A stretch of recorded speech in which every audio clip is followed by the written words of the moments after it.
നിൽക്കുകയാണ്.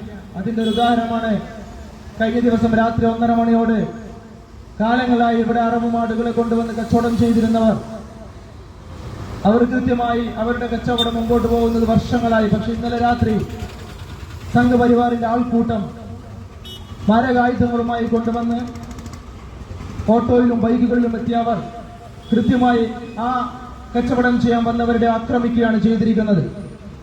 വളരെ മാരകമായി പരിക്കേറ്റവർ ഇന്ന് ആശുപത്രിയിൽ കഴിയുമ്പോൾ ഇവിടുത്തെ മുഖ്യധാര രാഷ്ട്രീയ പാർട്ടികൾ, ഇവിടുത്തെ ജനപ്രതിനിധികൾ, ഇവിടുത്തെ ഭരണാധികാരികൾ, ബഹുമാനപ്പെട്ട ജില്ലാ കലക്ടർ, അതുപോലുള്ള ഉന്നതതല ഉദ്യോഗസ്ഥരോട് സോഷ്യൽ ഡെമോക്രാറ്റിക് പാർട്ടി ഓഫ് ഇന്ത്യക്ക് പറയാനുള്ളത്, നമ്മുടെ നാടിലെ, നമ്മുടെ ജില്ലയിലെ, പ്രത്യേകിച്ചും മഞ്ചേശ്വരം മണ്ഡലത്തിൽ വളരെ സമാധാനപൂർവവും വളരെ ശാന്തിയോടും കൂടി ജീവിച്ചു പോകുന്ന മതേതര വിശ്വാസികൾക്കിടയിൽ നിയമസഭാ ഇലക്ഷൻ മുന്നിൽ കണ്ടുകൊണ്ട് ഇവിടെ ഒരു കലാപം സൃഷ്ടിക്കാനും ഇവിടെ ഒരു അശാന്തി വിതയ്ക്കാനുമുള്ള നിഗൂഢമായ ശ്രമം സംഘപരിവാറിന്റെ ഭാഗത്തു നിന്നുണ്ടാകുമ്പോൾ അതിനുവേണ്ട കൃത്യമായ ജാഗരൂകരായ നടപടികൾ സ്വീകരിക്കേണ്ടത് ഇവിടുത്തെ ഡിപ്പാർട്ട്മെന്റാണ്, ഇവിടുത്തെ ജനപ്രതിനിധികളാണ്.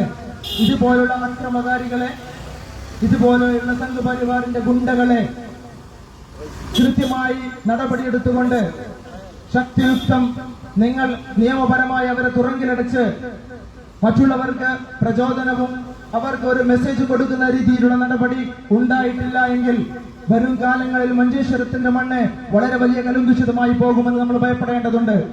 ഒന്നുകൂടി social democratic party of India വളരെ കൃത്യമായി ഇവിടുത്തെ മുഴുവൻ ഡിപ്പാർട്ട്മെന്റുകളോടും ഇവിടുത്തെ മുഖ്യധാര രാഷ്ട്രീയ പാർട്ടികളോടും മതേതര വിശ്വാസികളോടും പറയുന്നു, ഉത്തരേന്ത്യയിൽ നടപ്പിലാക്കുന്ന, മറ്റു സംസ്ഥാനങ്ങൾ നടപ്പിലാക്കുന്ന ആൾക്കൂട്ട കൊലപാതകങ്ങളും അത് പശുവിന്റെ പേരിലായാലും മതത്തിന്റെ പേരിലായാലും ഭക്ഷണത്തിന്റെ പേരിലായാലും ജാതിയുടെ പേരിലായാലും മഞ്ചേശ്വരത്തിന്റെ മണ്ണിൽ സംഘപരിവാറിന്റെ ഏതെങ്കിലും ഒരു നേതാവോ സംഘപരിവാറിന്റെ ഏതെങ്കിലും ഒരു കൂട്ടമോ അങ്ങനെ ഒരു സ്വപ്നം കണ്ട് മഞ്ചേശ്വരത്തിന്റെ മണ്ണിൽ എന്തെങ്കിലുമൊക്കെ ചെയ്തു കളയാമെന്ന് നിങ്ങൾ വ്യാമോഹിക്കുന്നുണ്ടെങ്കിൽ ചിലപ്പോൾ നിങ്ങളുടെ ഈ ഓരോ പരിപാടികൾ കണ്ട് മൗനം അവലംബിക്കുന്ന പോലീസ് ഉദ്യോഗസ്ഥരുണ്ടാവാം.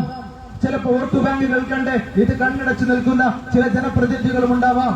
പക്ഷെ വളരെ വ്യക്തമായി അടിവരയിട്ടുകൊണ്ട് social democratic party of India പറയുന്നു, നിങ്ങളെ പിടിച്ചു കെട്ടാൻ ഇവിടുത്തെ ഡിപ്പാർട്ട്മെന്റിന് സാധിക്കുന്നില്ല എങ്കിൽ, നിങ്ങളെ തടഞ്ഞു നിർത്താൻ ഇവിടുത്തെ മുഖ്യധാര രാഷ്ട്രീയ പാർട്ടികൾക്ക് സാധിക്കുന്നില്ല എങ്കിൽ ഞങ്ങൾ ഇവിടെ കൈയും കെട്ടി നോക്കി നിൽക്കുമെന്ന് നിങ്ങൾ വ്യാമോഹിക്കേണ്ടതില്ല.